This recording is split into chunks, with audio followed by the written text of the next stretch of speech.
for having given me this opportunity again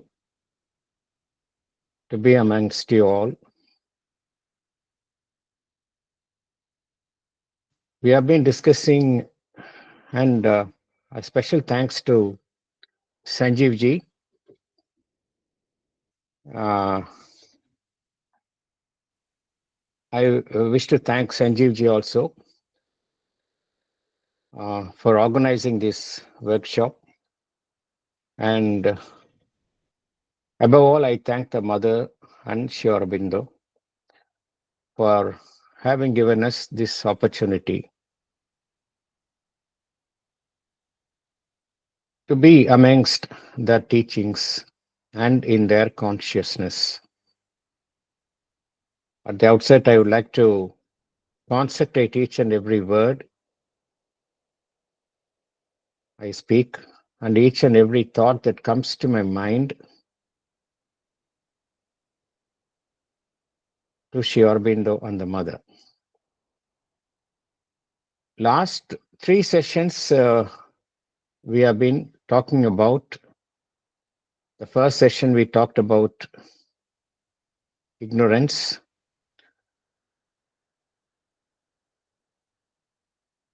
We found out that why we are ignorant, the reason for our ignorance is predominantly because we live in our surface consciousness. Secondly, we talked about knowledge, and we found out that our knowledge is very superficial. It's not the true knowledge. Whatever knowledge we have about ourselves and about the world is only superficial because we live in our surface consciousness again. And last session, we talked about subliminal being. We found out that that is our true mentality, about which we are not aware. Again, why? Because we live in our surface consciousness. So it comes again and again to the same point that because we live in our surface consciousness, we do not have the true knowledge, nor do we have, nor are we able to get rid of our ignorance.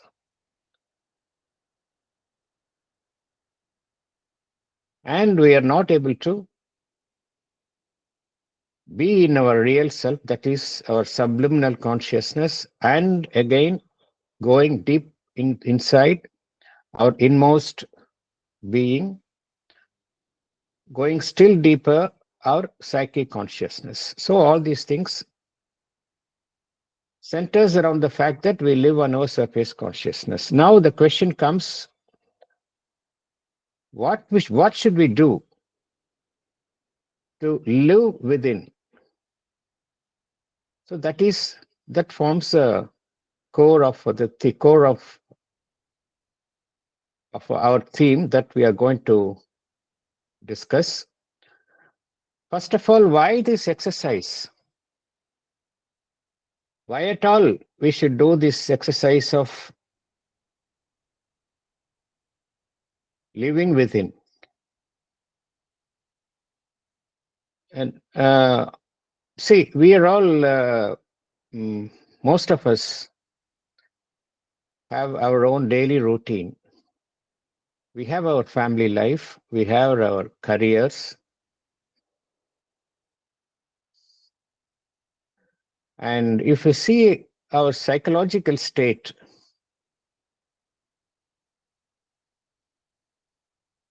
normally it is characterized by continual disturbances of varying degrees of severity. Some of the common disturbances are fear, anxiety, depression, insecurity, restlessness, anger, jealousy, suspicion. These are all the common disturbances a normal human being faces. See, everyone faces these disturbances up to a certain degree. These disturbances are considered normal. When it exceeds the normal limits, we call that person suffering from lack of mental health. We call him that he is suffering from lack of mental health.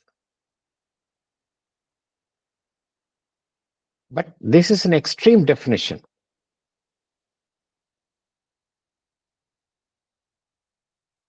because the mental health is should focus on positive characters, positive sense of psychological well-being, such as peace, inner security, confidence, a sense of mastery, etc. So, mere absence of disturbances does not constitute mental health. So, one should be very clear about it. I'm talking from the ordinary point of view. I'm not talking about this yogic point of view. I'm talking about because we're all dealing in our day to day life as ordinary human beings. Of course, we are all spiritually oriented, but yet all these issues everyone is facing in his life, in his or her life. So this positive characteristic is that what constitutes a mental health.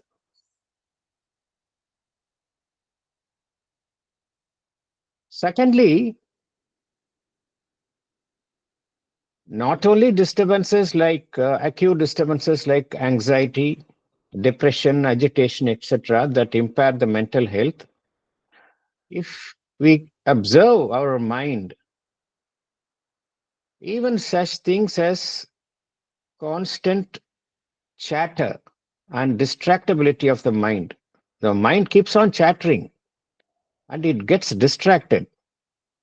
And what happens? It perpetually it is hankering after objects of desire. And again, there is a recurrent pull of inertia. These are all things happening to every one of us. These are all we think it as normal phenomena in our mental functioning. We do not call them as psychological disturbances.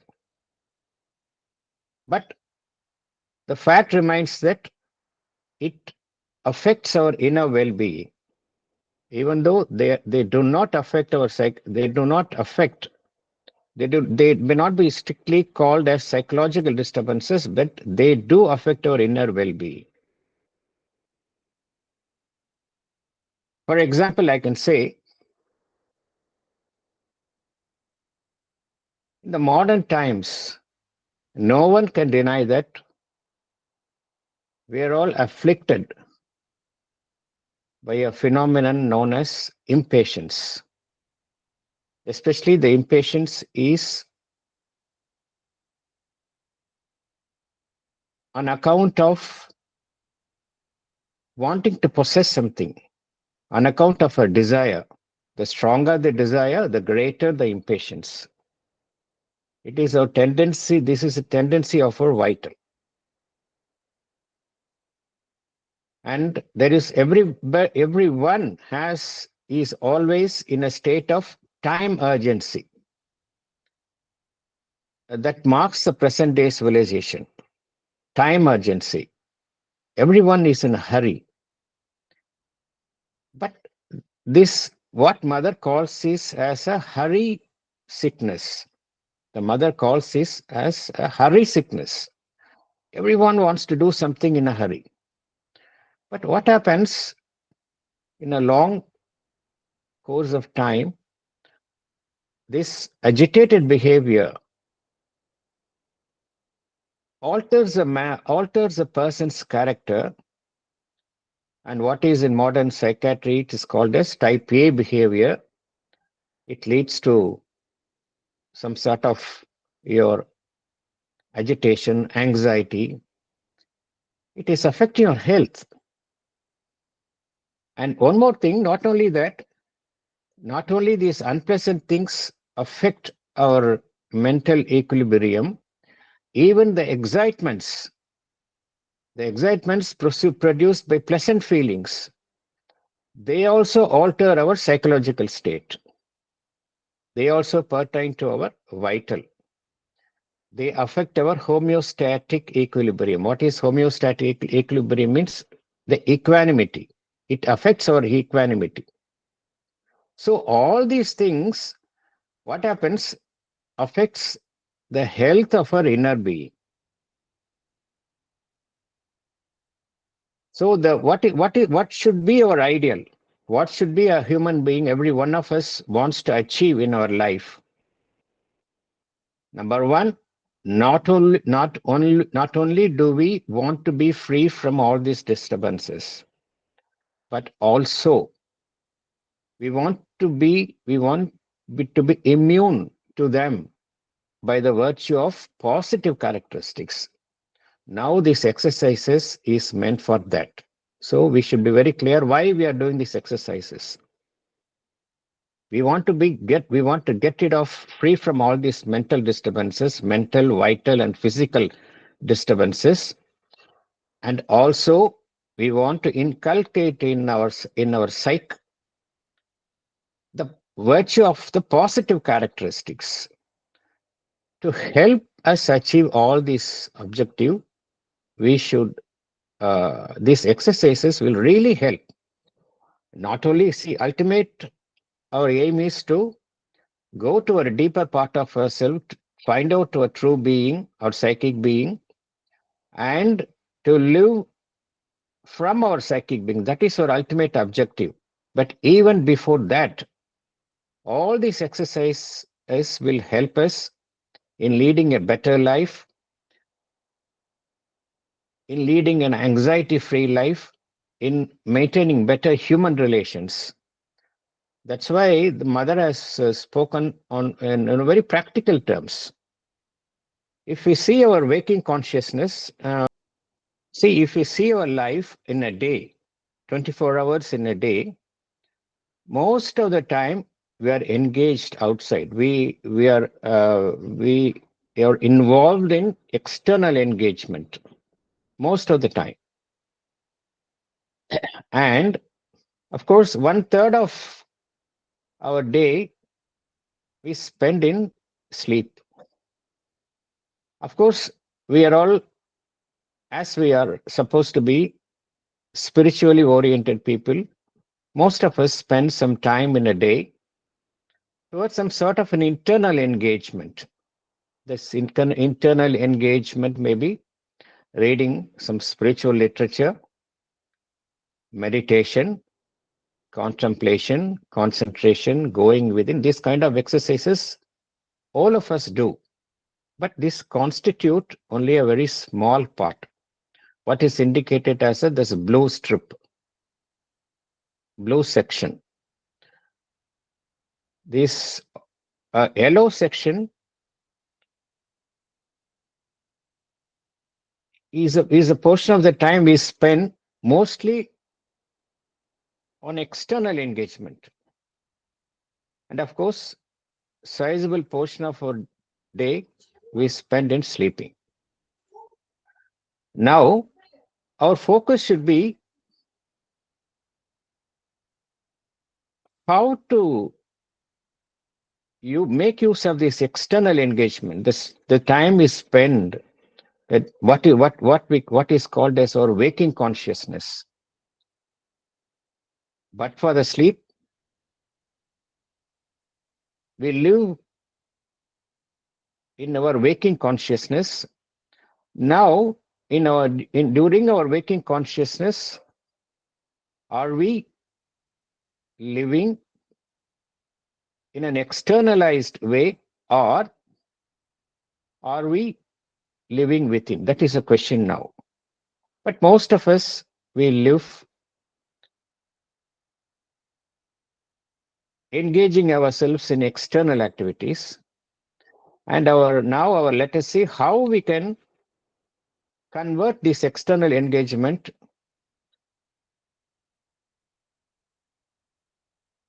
to go within ourselves. See, if we see the external forces of engagement, we engage ourselves with other human beings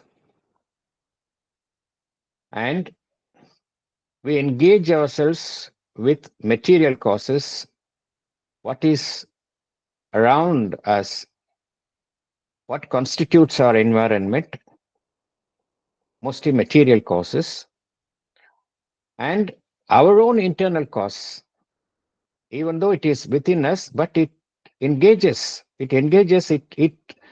for example, if you're in a disturbed state, we can't go within. Or if you're in an agitated state, we cannot go within. We'll be fully occupied with that. If you're afflicted with anxiety, we can't do anything else. So these three causes these three factors engage our attention. Now, mother says that mother has given a formula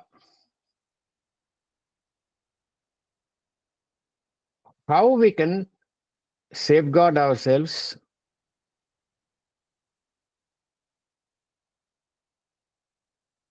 from the factors on account of external influences.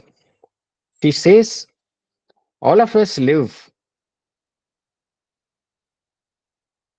almost projected, as if our consciousness is projected outside our body.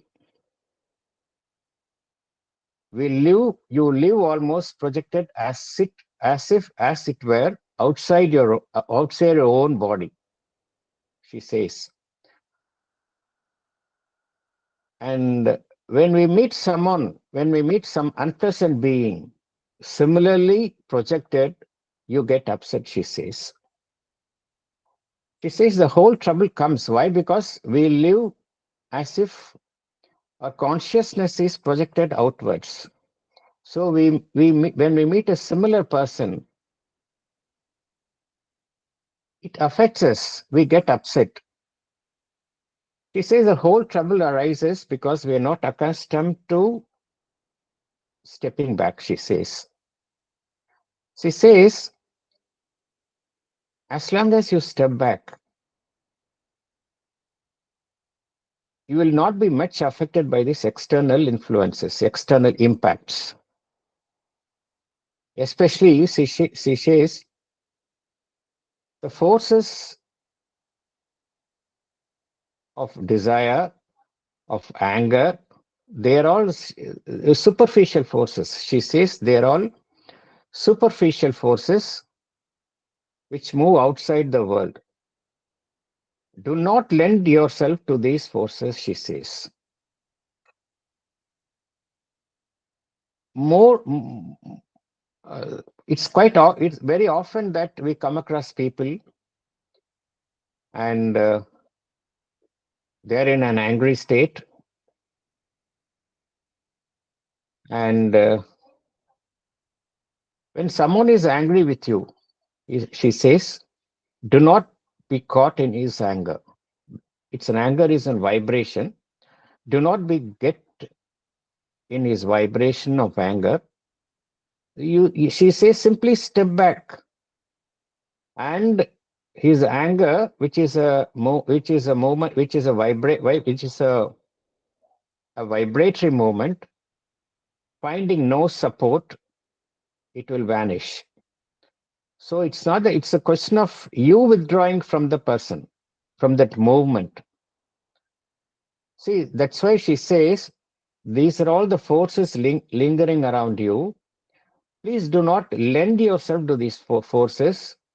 And as long as you step back, you will not fall into this trap and you're safe, she says.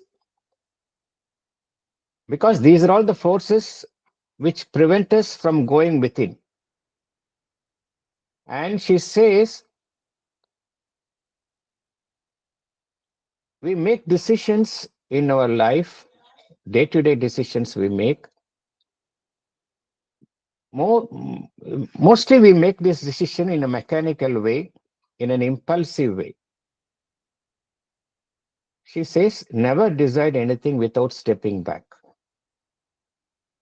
This will make you take the right decisions.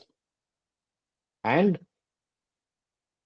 one more important thing she says that before you speak a word, you step back and speak, she says. If we do that, we can avoid unpleasant exchanges with other people and we can avoid misunderstanding. She says, never speak a word without stepping back. Never throw yourself into action without stepping back. So stepping back is a basic tool for us from getting sucked into the whirlpool of these external forces. And by that way, we can maintain this peace and it will enable us to go within ourselves. So this is the first exercise this is which we can practice at all moments. Secondly, she says, when we are in a hurry to do something, she says, step back for a while, and she says she'll be really surprised to find out you'll be able to do the thing much more efficiently if you step back and do. Instead of hurrying it, instead of rushing into doing things, if you step back a while and do and launch yourself into action, you'll be able to do much better than in a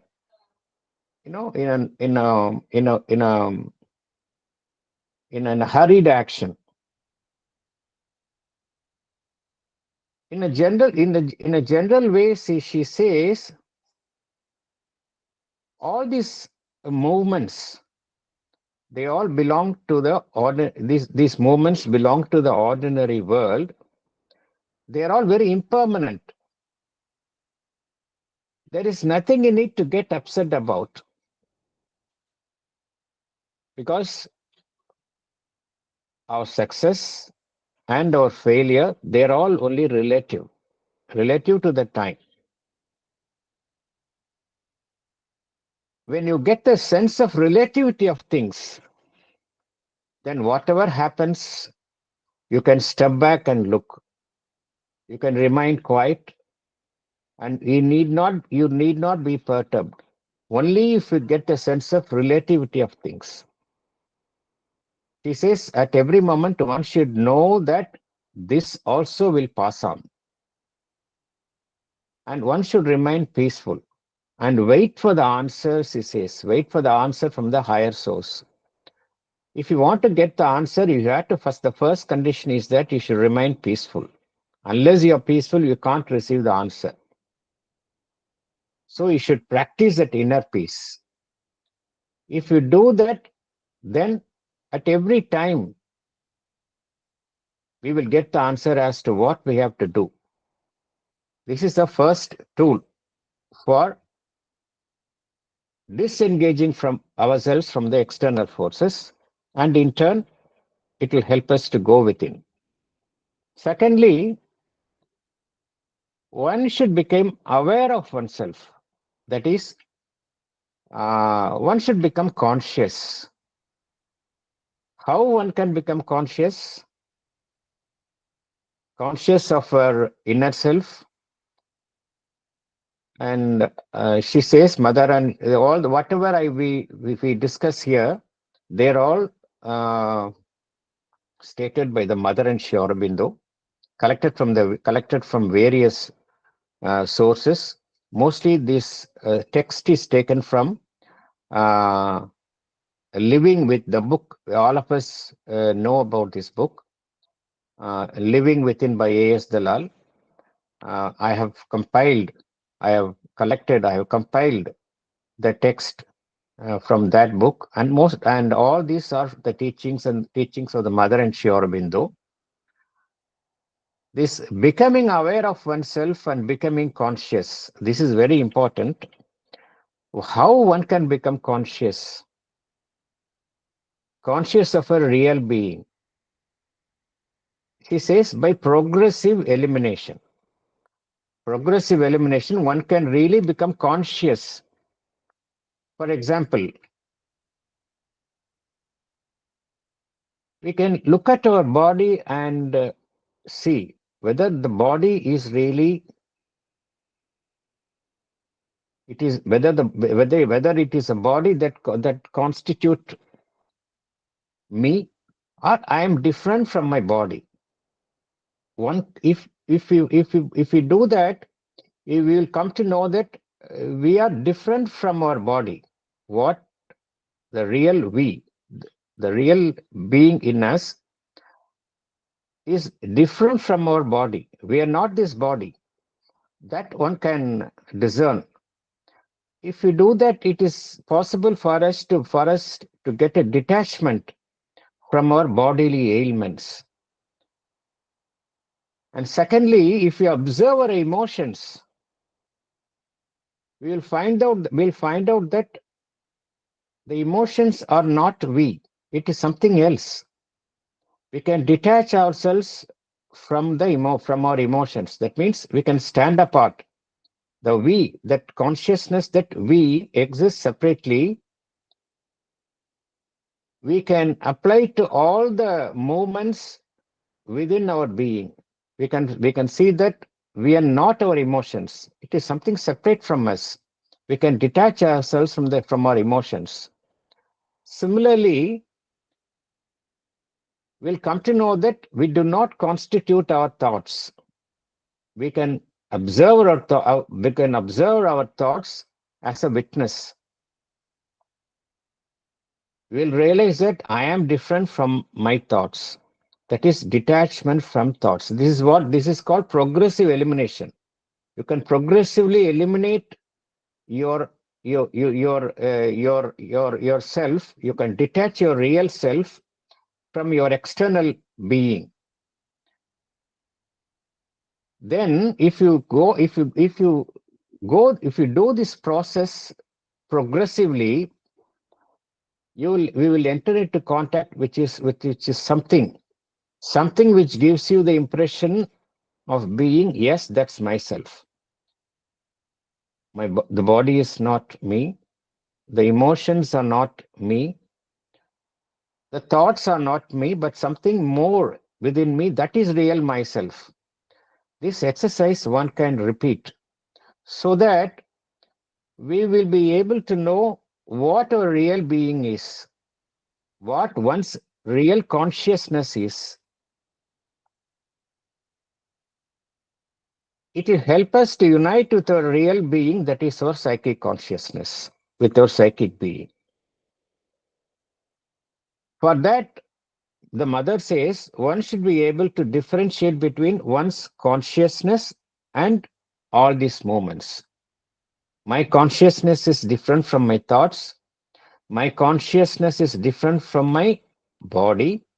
My consciousness is different from my emotions. One should be able to distinguish between one's consciousness and these moments.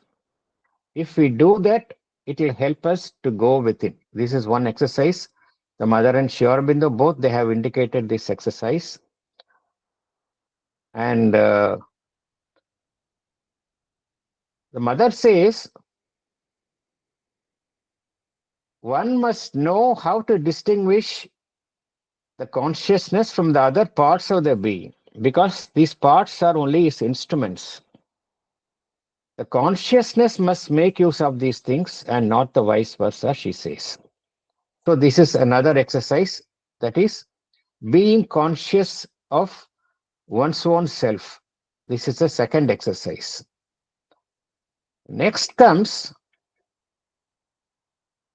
standing back as a witness. This is, of course, something related to what we have discussed just now. We can stand back from all the activities of our mind, emotions, and body as a witness, and will gradually become aware of the fact that it is our inner being that is our real self, that is our real witness, so that we can by that we can really open ourselves to our inmost being, psychic being. So this is something similar to what we have discussed now, standing back as a witness.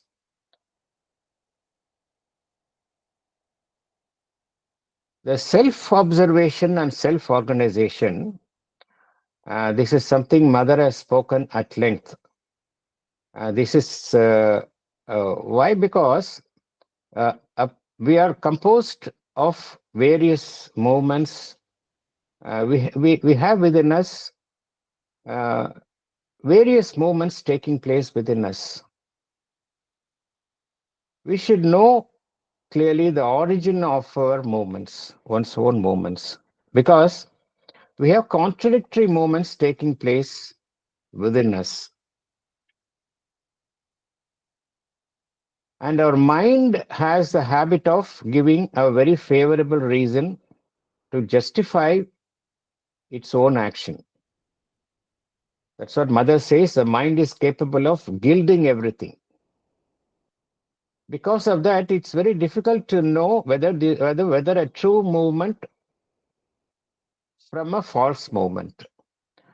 And Mother says one should be absolutely sincere to find out, to see where the falsehoods lie in the functioning of our mind.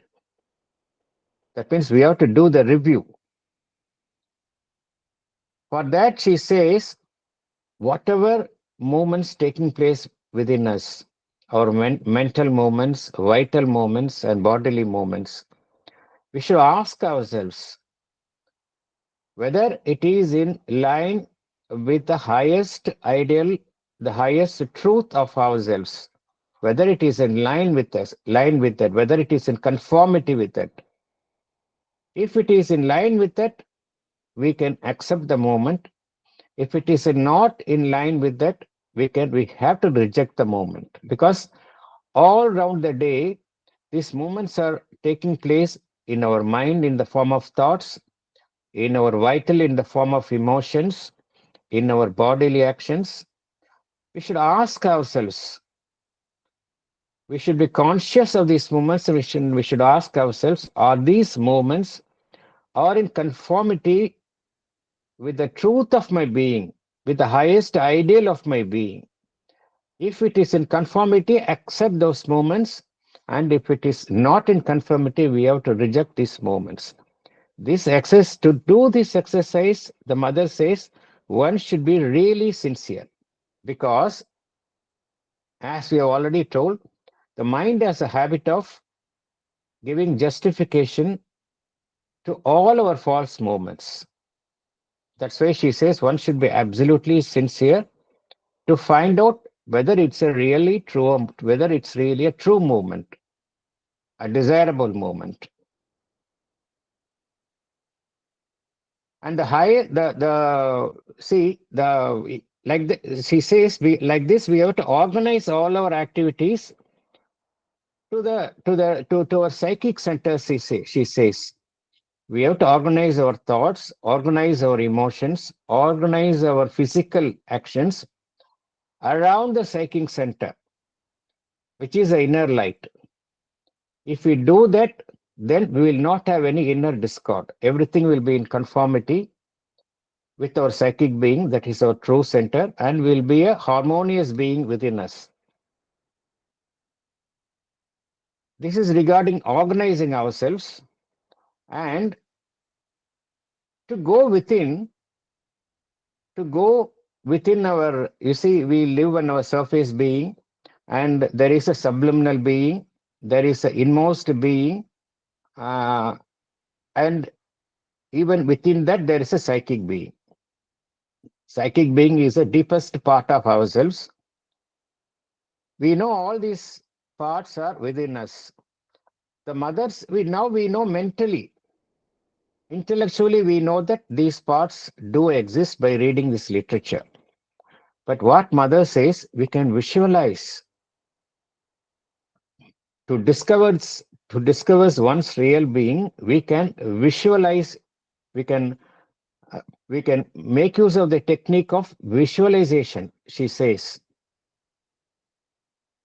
she is giving a vivid picture as to how one can visualize. For example, to enter into our inner being, to discover our inner being, we should imagine that as if we are entering deep into a hall or a room within us.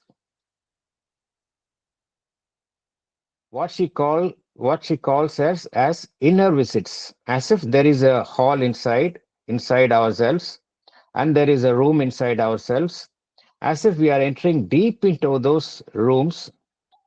And these inner visits, she says, it's the ideal time to make these inner visits is a night time, because you don't have any other activity. You can make these inner visits during night time, and with that, your dreams also acquire a higher special quality. It will also carry that character of your inner being, because whenever your dreams occur in your inner being, so when the dreams arise from the subliminal portion of our inner being, it has a special character. It will help us to live within, even in our sleep. That's why she says, whenever these inner visits are made during the night, it takes a still more concrete form like a dream, she says. The house, whatever house we are imagining within us, it's an image, she says, a kind of an objective image of our own inner being. It is an objective image of our own inner being, which we can imagine, she says. It's a symbolic representation. Mother says one can know these facts intellectually through mind, conceptually, but to convert this as an experience through the process of mind, it will take a long time. Whereas this kind of visualization, it will help you bring the experience much more faster than otherwise you do it intellectually. The mind's progress may take a long time. Whereas if we progress in our vital and our physical by this imaged representation, it will be very useful for us in making the action more concrete, making the experience more concrete. That's why she says this visualization will really help us to get into our inner being. This is one exercise she has advocated. And next she says one more is, this is similar to the same exercise she is telling. This is concentrating with images. Using the power of concentration with images, she says, imagine you're sitting in meditation before a closed door.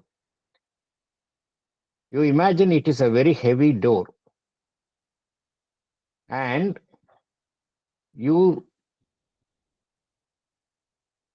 with all your concentration, with all your power of your concentration, with all your power of the aspiration, as if it is gathered into a beam, you try to push against the door.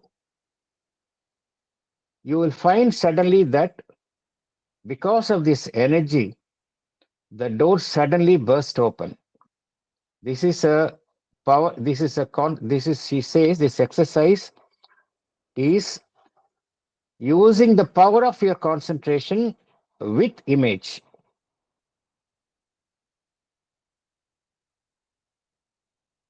It makes a very powerful impression, she says, and this is a very concrete and very powerful way of entering into contact with one psychic being. So these are all the two process. One is visualization, as if you're entering into a hall, the deepest part of your being. Room after room you are entering, and suddenly you enter into your deepest part. This is one thing. Sudden and secondly, by using your power of concentration, you're trying to push open the door within you and try to enter into your the inmost being. This is another exercise the mother has advocated, and these are all the things we are talking about: images and concentration. And there is another way where, by the process of our meditation, contemplation, we can concentrate our consciousness within ourselves. This is there is yet another way advocated by the mother and Sri Aurobindo. There is concentration of our consciousness within ourselves. And there are two centers they are advocating, two centers of consciousness, because the two centers, one in the heart and one in the head. The very idea of this concentration is to quieten our surface mind and to begin live within. That is the object of concentration. We can do in two centers, he says, one in the heart, not in the physical heart, but in the solar plexus. It is somewhat behind the heart. This concentration in the heart opens within, and by following this inward opening, we can go deep within us.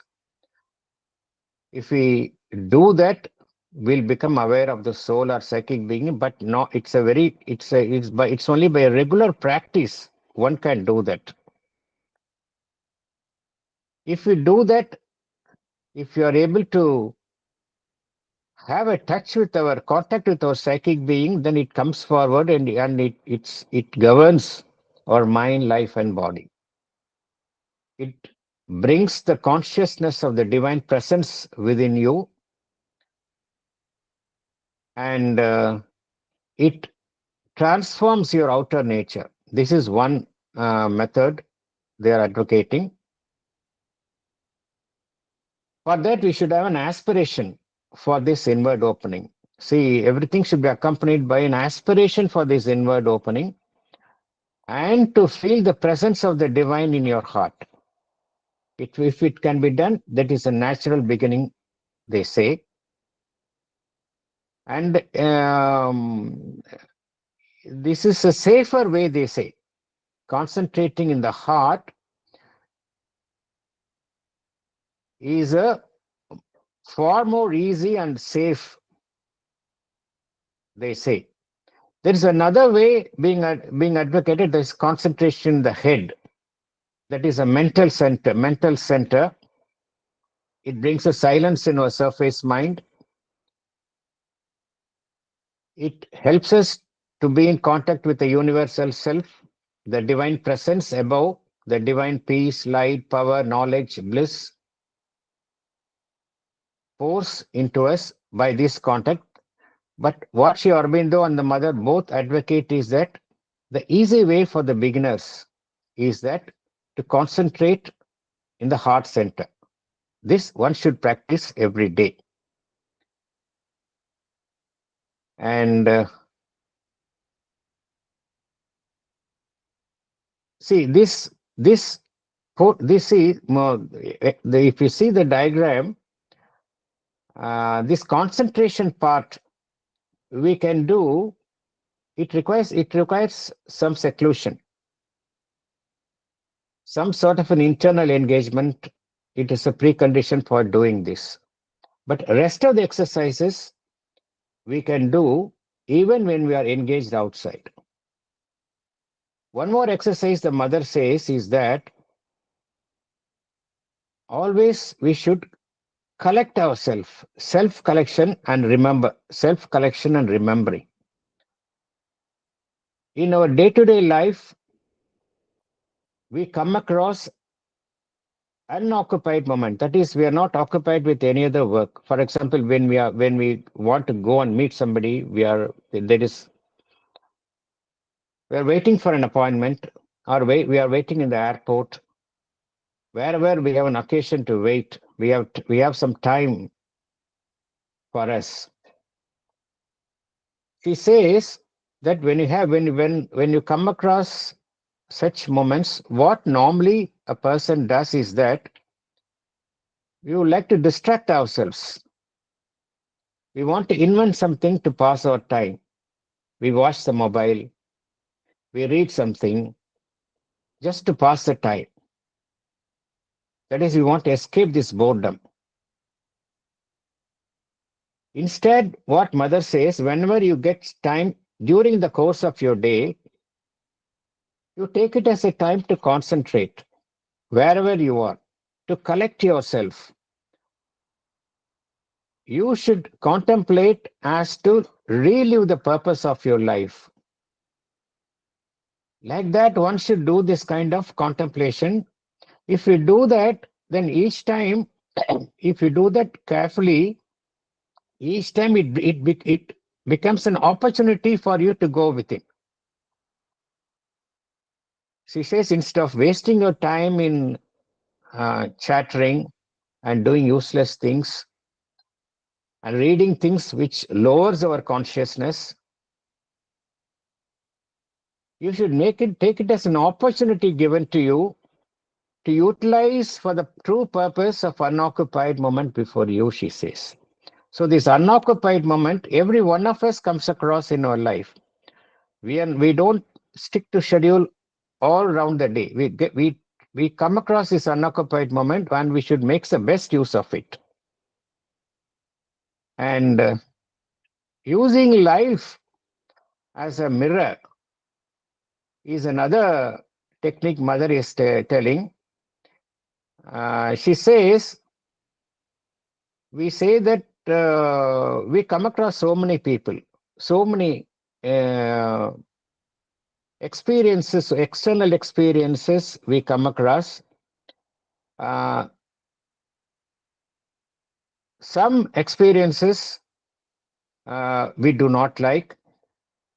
We find some unacceptable behavior in others. We get shocked by those behaviors. We get upset. Instead, what she says is that whatever you see around you in life, you take it as a mirror. She says, whatever you see around you, instead of being distracted, instead of being offended, you take it as a mirror. Supposing she says, when you find the person's behavior quite unacceptable to you, ridiculous to you, you just look into yourself and find out whether you have a similar behavior in you. She says, certainly you must be having traces of that kind of behavior in you. Maybe you'll be doing it in a slightly different way, but you're supposed to have. Every one of us has some sort of a defective element in us. So you should better look into yourself before start criticizing the others for their behavior. Treat all your relationship with others as a mirror, so that it will help you to see your own weaknesses within you. If you do that in a systematic way, she says that in the course of time, You will be trying to eliminate all those mistakes in you, she says. Not only that, it will bring a sunny tolerance in your relationship with others and a goodwill. It will help developing your the human relations. And we have seen that the external disturbances uh, make us always uh,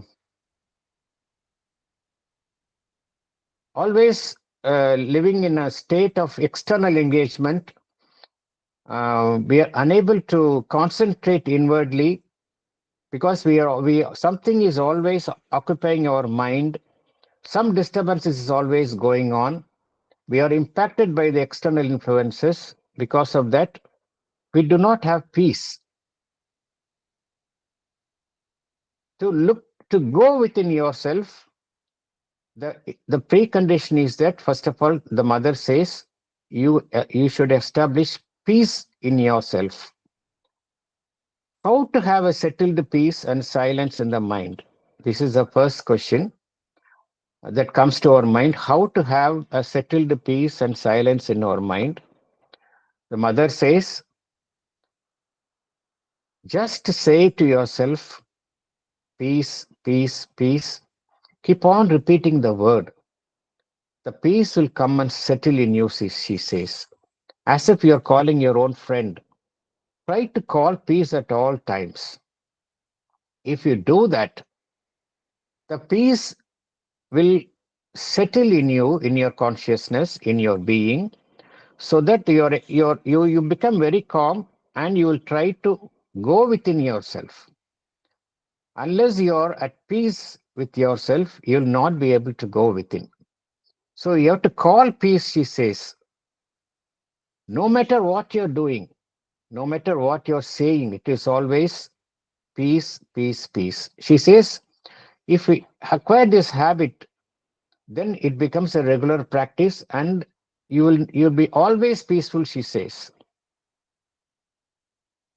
We have seen all these things, and most of these activities we are doing it during our waking time, and some activity like concentration we are doing it in seclusion, when we are purely when we are purely engaging with ourselves, when we are doing some meditation contemplation, we are able to concentrate our consciousness. And most of these activities we can do when we are externally engaged. And what happens during the sleep? Because 1/8 of our day we spend in our sleep. During the sleep, what really happens? Whether the sleep will really help us to go inside, to live within. The mother in Sri Aurobindo says, most of the time that sleep, during sleep we enter into subconscious regions of our being. Most of the time. Sometimes we enter into the deepest part. Sometimes we enter into a subliminal part. For that, the mother says we have to make the sleep conscious, because this 1/8 of the 78 hours of sleep is a fairly a long duration. We have to make that portion of the day.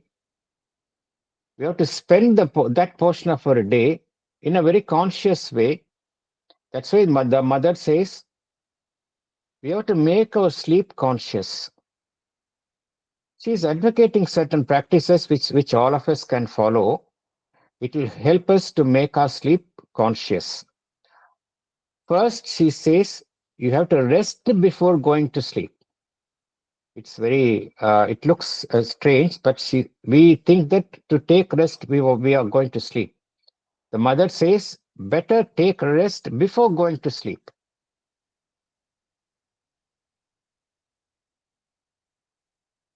She says, supposing I'm very tired, my body is very tired. Immediately, if we go to the bed and fall into sleep, then we fall into unconsciousness. We fall into tamas, she says. Instead, she says, first of all, relax your body. Your body should lie limp like a rag on the bed and make your mind as silent as possible. And don't go to bed completely tired and without relaxing yourself. Concentrate a little before going to sleep. Before going to sleep, you concentrate, you meditate for some time, completely relax yourself, and then go to sleep. She says, the sleep must become a concentrated going inside away from the outer waking state. Sleep must become a concentrated going inside away from the outer waking state. It should be a concentrated going inside. It should not be simply slipping into sleep. This will really help us to make the sleep conscious, he says. And one more technique she is giving, that you have to repeat your own mantra, whatever mantra that suits you. The mantra where every word has a power for you. You repeat the mantra while going to sleep. If you do that, it creates some sort of a vibration in your body. All these things make your sleep conscious. Then you fall into sleep. The sleep becomes a conscious sleep. This conscious sleep, she says, it produces two effects. Number one, whatever gains you have made during your waking time, you're trying to be more conscious. You're doing some practices. Whatever gains you have made during the daytime, it will not go wasted during your sleep. This is the first effect. Secondly, you continue to make the progress in the sleep. This is the second effect. Even in your sleep also, you continue to make the progress. And finally, she says, you have to ask the grace to watch over your sleep before you go to sleep. Please ask the divine grace to watch over your sleep. Then you'll sleep in the best possible conditions. If you go to sleep with that, your sleep will become very conscious. And not only that, the moment you wake up next morning, you will wake up really refreshed, he says. And one should not wake up immediately after the bed. You should try to remember whatever happened during the sleep, she says. In order to ensure the continuity of consciousness, you should try to recall whatever happened during the sleep, your dreams and everything. You should try to remember and then slowly wake up. She says, if you do that, then the sleep also will become conscious. So these are all the exercises we have seen. Number one, internal engagement, what we should do, this internally concentrating in our heart center and concentrating in our mind center. This is our internal engagement. Secondly, external engagement, we have seen so many exercises the mother in Sri Aurobindo has advocated, and how to make our sleep conscious. If you do that, this 24 hours of the day will be taken care of, and slowly what happens, this blue section, this internal engagement, where we are able to gain access to our inner being, will slowly expand, and it will occupy a greater space in due course. So this is what I would like to uh, share with you. And I then once again I thank you for having given me a patient hearing. And if you want to learn more about these techniques, please read the book Living Within It's a compilation of the Mother and Sri Aurobindo's works by A.S. Dalal. Please read that book. It contains a very elaborate, because our time is a very short. We can't discuss at length. I've made a very brief note of everything. Those who want to learn more about these techniques, there are so many within series compiled by A.S. Dalal. Please read those books. It will be really helpful. Once again, thank you very much.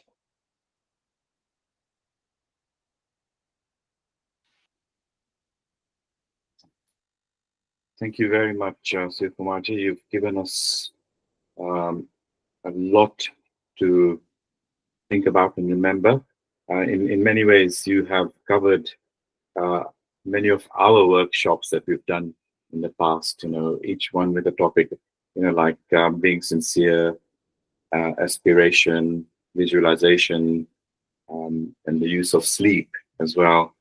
So it's wonderful that you brought it all together in one workshop. Like last time, if people have questions, please put them on the chat so I can then read them out. And once people are doing that, I have one question to ask.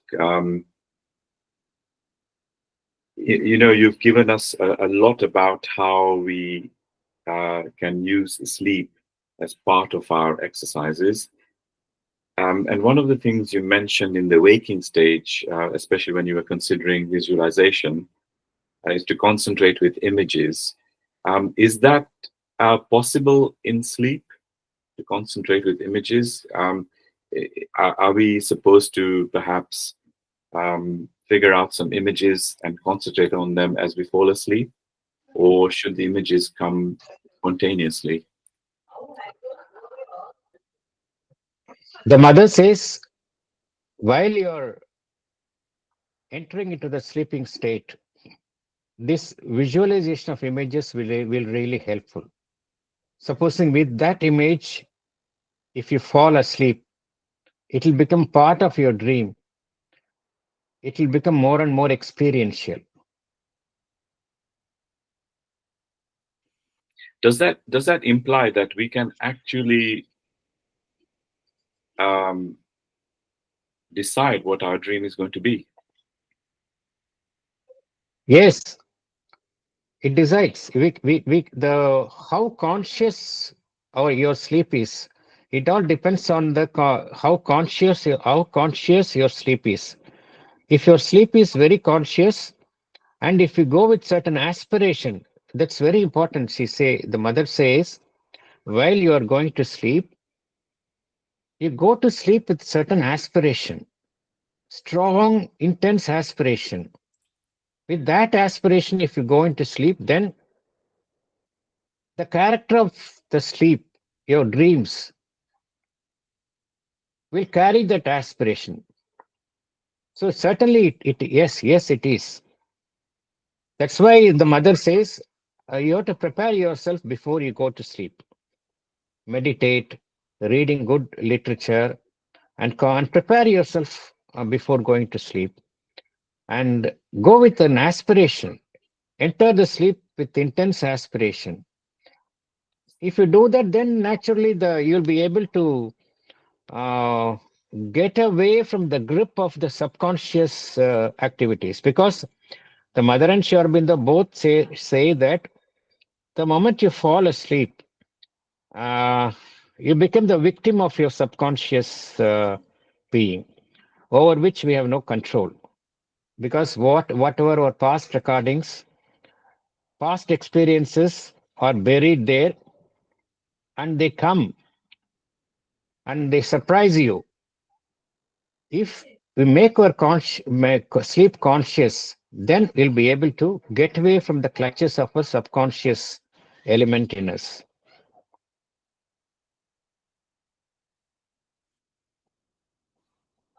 Thank you for that. Another question I have is, you started off as the first exercise of stepping back, and we have talked about that before. We've read it in many places, including in Living Within. Is there an indication of how long does one need to step back for? So in any, say, situation where you find yourself where normally one would react almost immediately. Um, is there an indication how long do you have to give yourself a chance? Um, before you respond? Has mother said anything exactly about that?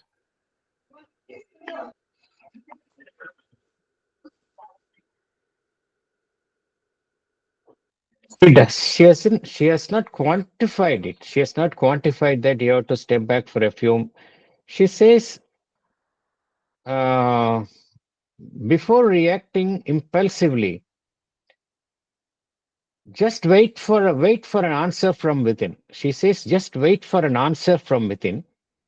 She says, if you maintain peace in your external being always, normally you get an answer.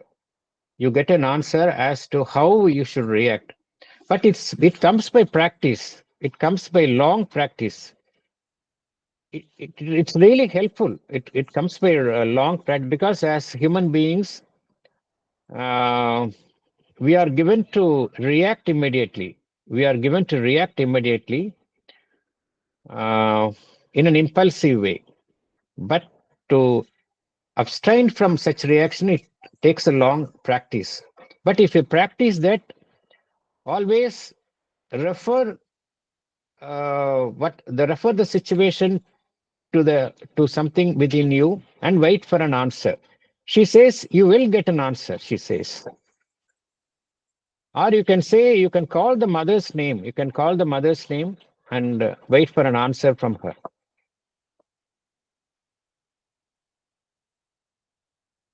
But she hasn't indicated as how long one should step back and all that. We can. She has not stated. She hasn't stated. Of course, for important decisions in our life, we can, instead of acting in a day, we can take a few more days to react. For example, when somebody says something to you, we have to reply back to them. We can't wait. That time, we have to pause a little and then make our response. It all depends on the situation. Indeed. Um, is it also true to say that um, as part of the exercises, if at all possible, to avoid situations or temptations, that would normally um, sort of not put you in the highest consciousness. If at all possible, should we be avoiding all that um, consciously? So, situations where that things are not conducive for progress. Certainly, yes. When we are able to avoid certain situations, certain mingling with persons, it's better to avoid. It's better to avoid so that we need not expose ourselves. As we have seen in our earlier workshops, there are subtle inter exchanges taking place between the environment and our inner being. Subtle exchanges are taking place. Some exchanges are helpful, some exchanges are not really helpful. So if you are able to perceive something that it will not be really helpful to you, really benefit, conducive to you, conducive to your growth, better avoid such situations. Thank you very much. Does anybody else have any questions? So, Sivakumarji, you have given us an amazing synopsis here, and I know you have referred to the book Living Within, which perhaps most of us have been in touch with. So would it be possible to maybe have one A4 side of your compilation of what you've covered today, the main bullet points, which I can then distribute to everybody who has joined in? Sure, I'll do that. Okay, thank you I'll very much. do that. I'll share. It's something that we can even pin up on our wall initially, to concentrate on, and then maybe carry it around with us. Yes, Yeah. I'll do that. Thank you very much. Okay, so since we don't have any more questions, I'm going to stop the recording and end with some music to meditation. So thank you very much again, Sivakumar. Okay, thank you very much. Thank you very much once again for this group. Thank you very much.